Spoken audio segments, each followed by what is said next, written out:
What's going on, everybody? This Afro Think Tank. Okay, we're going to have some American history right now. Still Black History Month.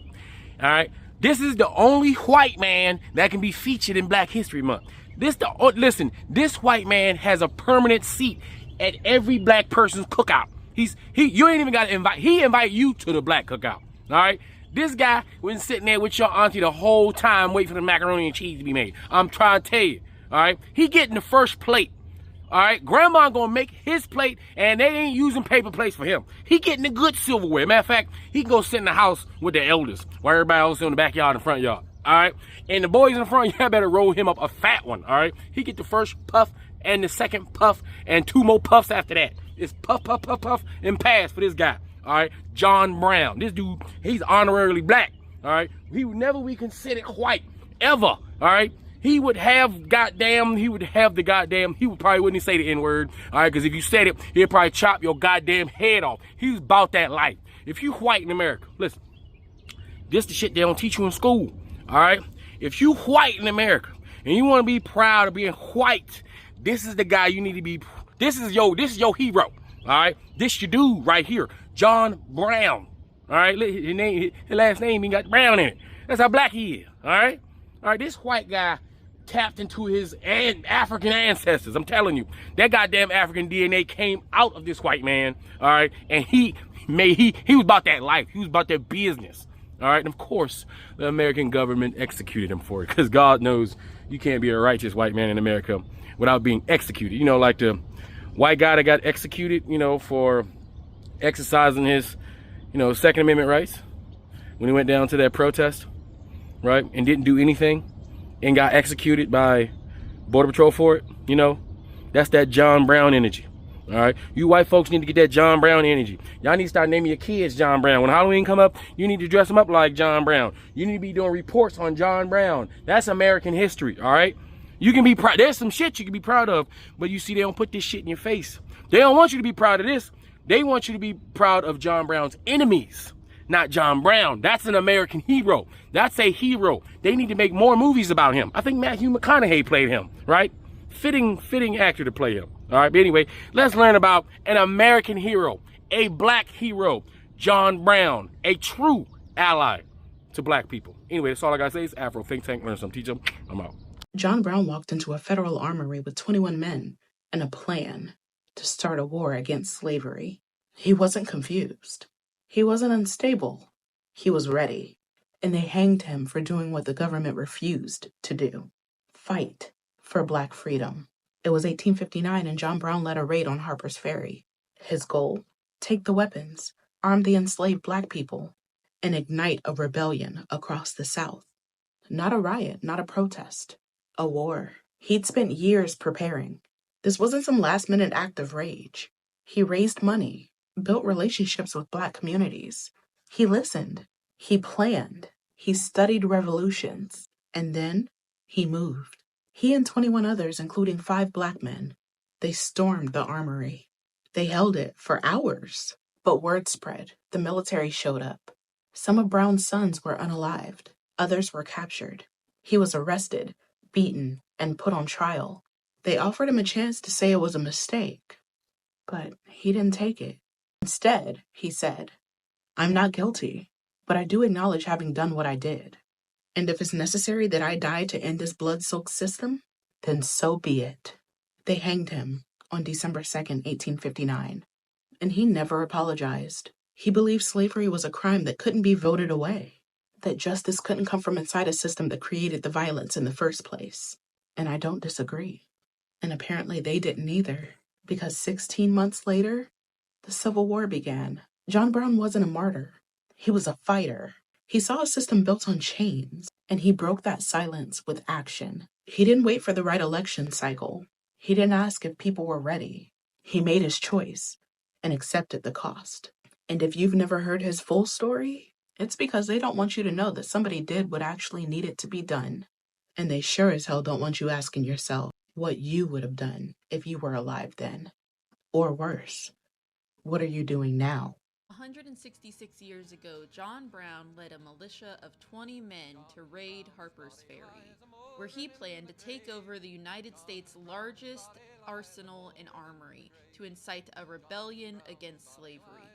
John Brown, a white man, was also a devoted Puritan, and he was no stranger to the fight for liberty. He and his family maintained several stops along the Underground Railroad, helping countless people find freedom in Canada. But he reached national prominence in Kansas in the 1850s for his fearless leadership and service on behalf of Black and Indigenous communities. At the time, Kansas was debating whether it should be a free state or a slave state. Brown was a loud and proud free stater, of course.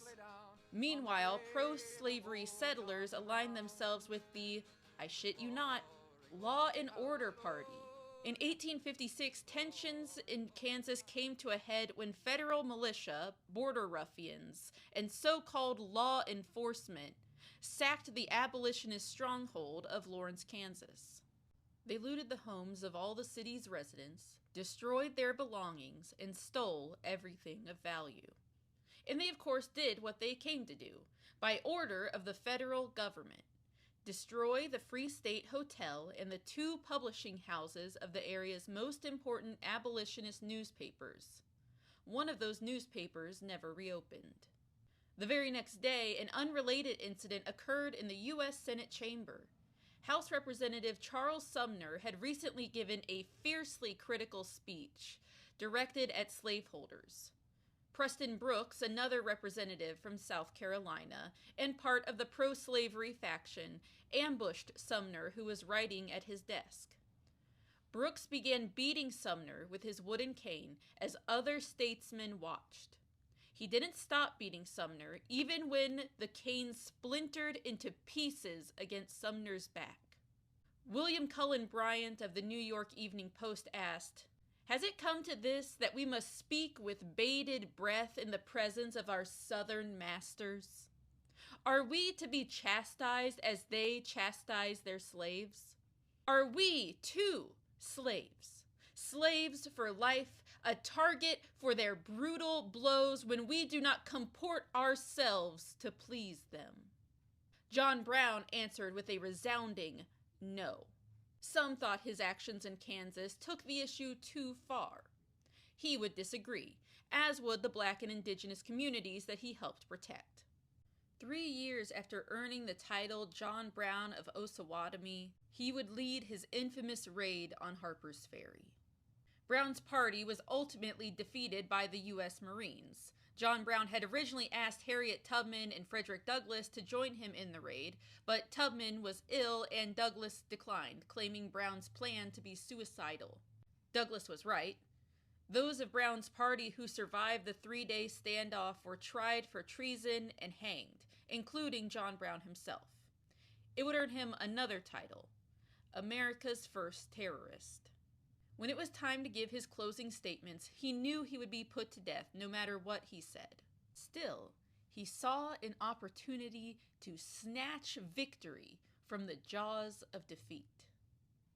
8 years earlier, Brown wrote, "The trial for life of one bold and to some extent successful man for defending his rights in good earnest would arouse more sympathy throughout the nation than the accumulated wrongs and suffering of more than 3 million of our submissive colored population."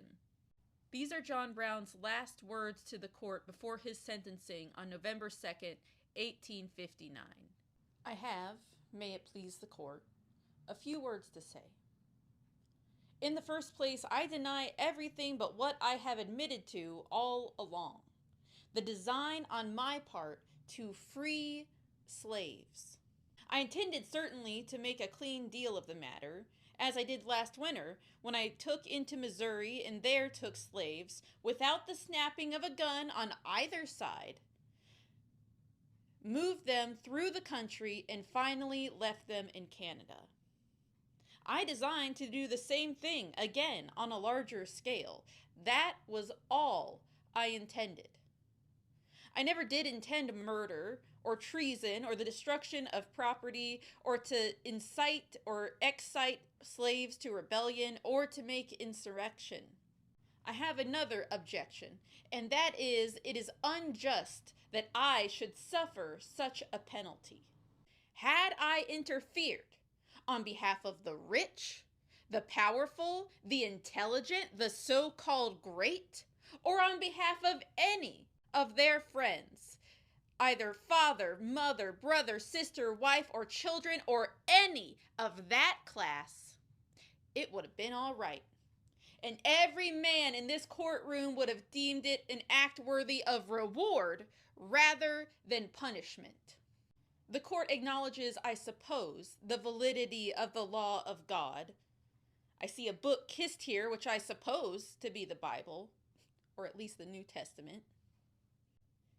That teaches me that all things whatever I would do that men should do to me, I should do even so unto them. It teaches me further to remember them that are in bonds as bound with them. I endeavored to act upon that instruction. I say I am yet too young to understand that God is any respecter of persons. I believe that to have interfered as I have done, as I have always freely admitted I have done, on behalf of his despised poor, was not wrong, but right. Now, if it is deemed necessary that I should forfeit my life for the furtherance of the ends of justice, and mingle my blood further with the blood of my children, and with the blood of millions in this slave country, whose rights are disregarded by wicked, cruel, and unjust enactments, I submit. So let it be done. John Brown's body may lie a mouldering in the grave, but his soul goes marching on. Brown was hanged soon after. His last words before execution were, I, John Brown, am now quite certain that the crimes of this guilty land will never be purged away but with blood. Despite that chilling line, he was later celebrated and honored by his good friend Frederick Douglass, who had this to say about his departed friend. His zeal in the cause of freedom was infinitely superior to mine. Mine was a taper light, his was the burning sun. Mine was bounded by time, his stretched away to the silent shores of eternity. I could speak for the slave. John Brown could fight for the slave. I could live for the slave. John Brown could die for the slave. When we say not all white people, this is who we talking about, John Brown. John Brown was a fierce abolitionist from Connecticut born in 1800. He led a small but one of the most impactful anti-slavery uprisings in history in Harper's Ferry, Virginia, now West Virginia. It was his attempt to start an armed revolt against the institution of slavery. John Brown spent a lot of his life angry at the fact that people and the government were fighting over new territories, whether they should be pro-slavery or anti-slavery. And on the night of October 16, 1859, John Brown and a group of his men took the arsenal at Harper's Ferry. But it was unsuccessful when they had to surrender the next morning. John Brown was taken prisoner and was tried by the state of Virginia for murder and treason. And on December 2nd, 1859, he was hanged. His final words were, I, John Brown, am now quite certain that the crimes of this guilty land will never be purged away but with blood. On paper, he failed, but he got people talking about anti-slavery sentiment, which inspired the election of 1860, where we saw Abraham Lincoln. John Brown raised his sons and daughters with equal expectations. Did you know that? In the 1840s and 50s, John Brown taught his daughters all the skills he taught his sons. Equal opportunist. So much of an equal opportunist, he said, what's that over there? I'm going to go stop that. I think if there's one person in American history, not, whatever. One person in American history you can say is most like Jesus, it's John Brown. He kind of cut a guy's ear off through one of his disciples. John Brown cut several heads off because of, it's a little different. I mean, he literally was killed by Robert E. Lee. the year before the war broke out as the representative of the American Army. I don't know how else you could have I don't know how you could have a more ironic, beautiful picture of the United States in the 19th century than having a person driven temporarily insane. Because, well, no, he wasn't temporarily insane. A person driven insane by the concept of a equal society that maintained chattel slavery, and then so much so that he went out of his way to murder slave owners, and then he wasn't even prosecuted for his murder of slave owners. He was prosecuted for his attack on a federal armory to try to stop slavery. Of course it wasn't going to work. But it worked. Of course his plan wasn't going to work. But read his letters when he was in jail and tell me that it didn't work.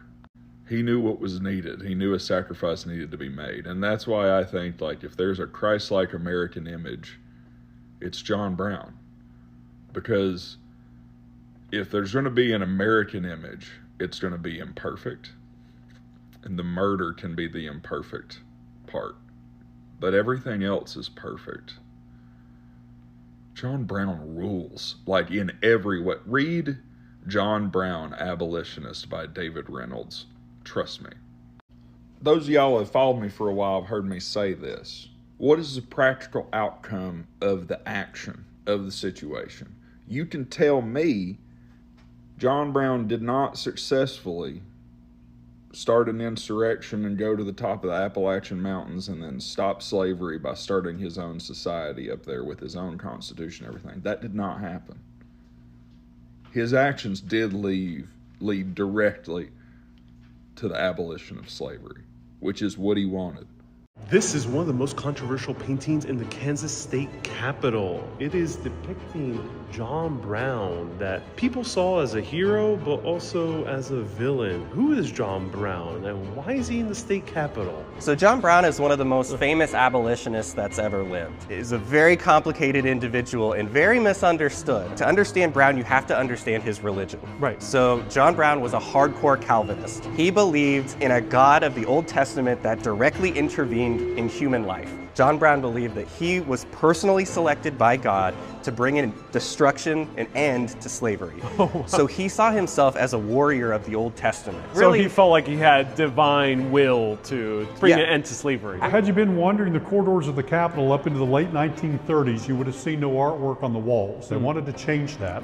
So they hired an artist by the name of John Stuart Curry. Mr. Curry's critics would walk by saying that John looked a little bit more like Moses parting the Red Sea. At his feet, dead soldiers from that war representing the 1.2 million men that lost their life or were injured during the war. Next on the critics' list, the open Bible in his left hand with the Greek letters Alpha and Omega. That means the beginning and the end, along with the bloodshed that he shows on John's wrist. In his right hand is a carbine rifle. Tornado and fire were next on the critics' list. They wanted to know why he was showing so much destruction and violence. He would explain to his critics that he used those items to show the turmoil that led up to the Civil War. This interactive digs into who John Brown was, because this is not the guy that we always think of. That is the bearded man, especially the crazed holding a gun and a Bible in his hands, but really almost his whole life, that's what John Brown looked like. And then you have Brown as a martyr, kissing the head of an enslaved child as he makes his way to the gallows. And that didn't happen. That was part of the myth. But this was reprinted all over the United States, and then in just a couple years, you have Civil War soldiers marching to John Brown's body. Here we see a pike. John Brown commissioned almost 1,000 of these pikes. And this was another thing that made people think that he was crazy, because it's like, why would you raid a federal arsenal with a bunch of medieval weaponry? But his kind of take on this was how many enslaved people at the time had ever held a gun, let alone fired one, but any man, woman, and child can hold a piece of wood with a pointy end. Do you think John Brown was a hero, or was he a villain? Or was he more of an anti-hero who did things for a good cause, but in a very ugly way? Stay curious, my friends. In 1856, one man walked down 5 slave owners. And that's when America realized this man is different. May 1856, Pottawatomie Creek, Kansas. 5 men, all openly backing slavery, backing mobs that were burning down abolitionist towns and hunting down black families. John was not the type of dude who's gonna sit here and argue with you. And he's not the type, I'm gonna write a letter type of fella. He pulled up with his sons. No speech, no warning, just force and raw steel. And to make a long story short, they chilling with Elvis now. Well, of course, I'm saying like it was in the 1800s too. History calls it the Potawatomi Massacre. I call it the moment that America found out that John was really with the shits. See, they just call him John Brown. I call him John Walking Down Brown. See, if you was really an ally, you would be just like John. Because he didn't only just talk about it, he was going to step about it too. Now, John was born May 9th in the 1800s in Connecticut, raised in a household that despised slavery. Like his family hid freedom seekers in their homes type of hate. His father had ran the Underground Railroad actively before it was even called that. At the age of 12, John had seen a little black kid was severely abused right in front of him, and something in him just snapped. He later said, from that moment on, I decided my life is ending slavery. This man grew up with the Bible heavy. His faith was heavy, but he was not the quiet type. Let's just say that he only read the First Testament, the I for an eye, the times when if you disobeyed God, there was consequences right away. It wasn't going to be later. John was watching people talk for decades. Petitions, speeches, moral argument. Meanwhile, John was like, black families are being hunted now. What we gonna do now? Brown said, these dudes all about talk. I'm about that action. What's good? John was the firm believer of, what if this was happening to you? You would want somebody to move as fast as possible. If slavery uses force, then I'm gonna be right at their door like trick or treat. Now, Kansas was turning into a war zone. Pro-slavery mobs was burning down town. John didn't send thoughts and prayers. He organized resilience, led battles, took losses, like this was not play for him. His sons was right beside him. That's when the country had really turned it back on him. Hero to the north, nightmare to the south. Then Walking Down Brown aimed high. He said, what if we don't fight? What if we break the system? He planned to hit a federal supply site, Not for chaos, but for liberation. His goal? Arm the enslaved. Start the movement. Make slavery impossible to hold. Now this part scared everybody, even the people that was with him. Because I'm pretty sure he was saying speeches like, we gonna walk in with our steel. Yeah, John. And they gonna walk in with their steel. Some of them gonna be unalive. Yeah, John. And some of our people gonna be unalive. Whoa. What do you mean, some of us? The plan didn't fully work.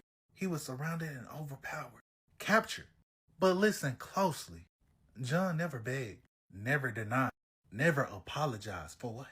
While on trial, he said, I had acted to God's law. They charged him with treason, not against America, against Virginia. And that decision lit the fuse for a civil war. Before his execution, John wrote this: the crimes of this land will never be purged away, but with blood. He knew exactly what was coming. He didn't run. He did not ask for mercy. Then later they unalived him. And a year later, the Civil War started. Now we got holidays for an idiot who could not work a compass, a slave owner who they call Columbus. We even got Groundhog Day, holidays for colonizers, but not the man who made America face slavery head on. When people ask what a real ally look like, this: no hashtag, not silence, action. If you watch through the whole video, you know that John did not just talk. He stood on it. And drop that heart emoji for my boy John. Show him some love. There was a white man who loved black people so much that America executed him for it. Here's a white man in the 1800s who hated slavery and didn't believe in peaceful disagreements. And his name was John Brown. This man believed that if you had slaves, the punishment was death.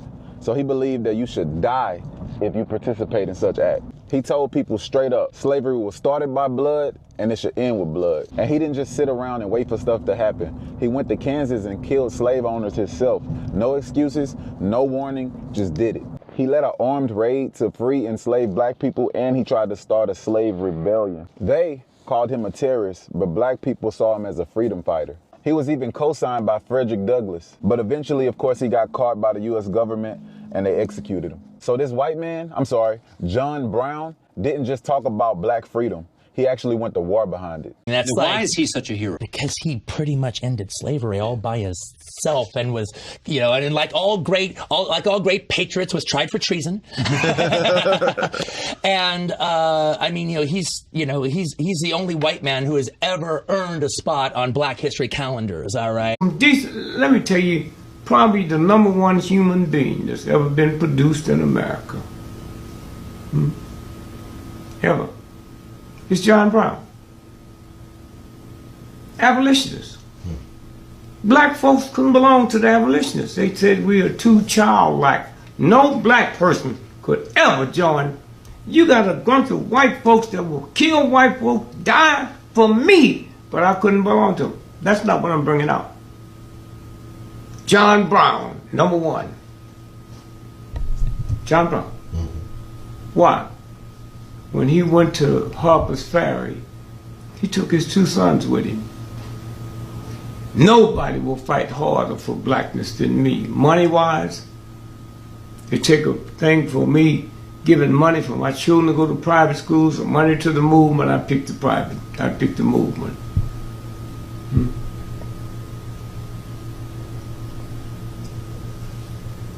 He went there and watched his 2 boys be shot dead. A white man. For me. He was wounded, but he wasn't shot dead. So his trial came up. They sentenced him to be hanged. What you got to say? He said, all I can say is what I'm fixing to die for. If I was doing this for the benefit of rich white men, I'd be your hero. Then he walked up the steps, and listen to this real good. When they put the noose around him, he stopped. He said, oh, by the way, I talked to God last night. And God told me to tell you, you have missed the last chance to free the Negro slave with no blood. No blood. Told me to tell you the Negro slave will be free, be the biggest bloodbath in the history of planet Earth. That kind of, the white folks said, the racists. Don't let his body get back to upstate New York. He'll be made a martyr. Black men from Harper's Ferry to upstate New York came down and lined the road from Harper's Ferry to upstate New York and said, try it, try it. And that's why his body got back. John Brown. That's why we here. John Brown. John Brown. Free Sudan! Boycott diamonds and gold! Free Sudan! Boycott diamonds and gold! We most definitely cannot forget about the people of Sudan. Thanks for watching Afro Think Tank. Don't forget to like, share, and subscribe. And follow me on Substack and Patreon for more content. Remember, it's Pan-Africanism or nothing.